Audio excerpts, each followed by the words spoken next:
The ruins of Orthian Prime stretched endlessly in every direction. Burnt-out spires, shattered crystal towers, and endless silence beneath a blackened sky. Once home to one of the most advanced civilizations in the galaxy, it was now just another dead world swallowed by time. And into that silence walked a human. Dane Keller, Terran engineer, ex-Marine, and certified Deathworlder. Like most humans, he was a bit of a contradiction. Curious yet dangerous, stubborn yet compassionate, clever in ways that worried more logical species. He had come to Orthian Prime as part of a salvage crew, though he'd gone off alone. The others said the deeper ruins were too unstable. Dane said that made them interesting. That was when he found it. It stood buried in a collapsed vault chamber, partially crushed under a fallen pillar. 9 feet tall, bronze-plated, motionless, an Orthian guardian. Dane had only read about them in files. Ancient biomechanical protectors built by the Orthians to guard their cities. Faster than light, stronger than tanks, armed with weaponry fused into living alloys. Every record said they'd all shut down when the Orthians vanished. Yet, this one had a faint pulsing glow in its chest. Still alive. Well, Dane muttered, brushing off dust and sand.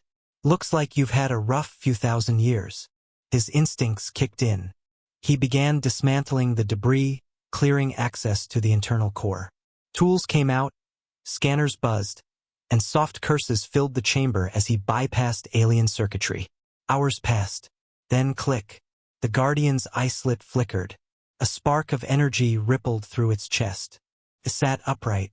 Dane stepped back quickly, hand drifting toward the plasma pistol on his belt.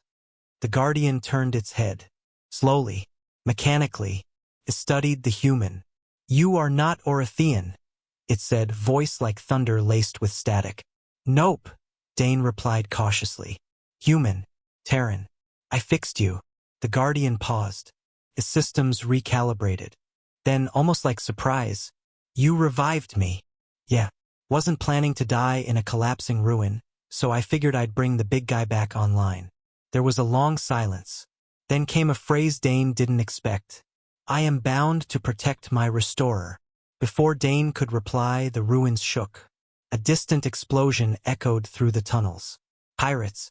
The salvage crew had triggered a beacon. Someone had noticed. "Guess we've got company," Dane muttered, pulling his pistol. But the Guardian moved first. It stepped past him, rising to its full height, armor gleaming under flickering lights. "Stay behind me, Deathworlder." Dane blinked. "You know what that means? I was designed to repel planetary invasions. I have fought the ancient horrors beyond stars. But your kind is rare, dangerous, capable." Then the Guardian's arm shifted, morphing into a weapon Dane couldn't identify. Its voice dropped. "But even the strongest still deserve a shield."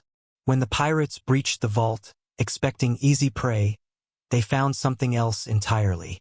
The Guardian moved like a force of nature, weapons firing in graceful arcs, energy blades slicing through cover. Dane covered its flank, laying down suppressing fire and sealing escape routes. It wasn't just fighting, it was protecting him. By the time the battle ended, the floor was littered with broken armor and scorched metal. Dane stood panting, arm bleeding, leaning against a wall. The Guardian approached. "You are injured." "I've had worse," Dane muttered.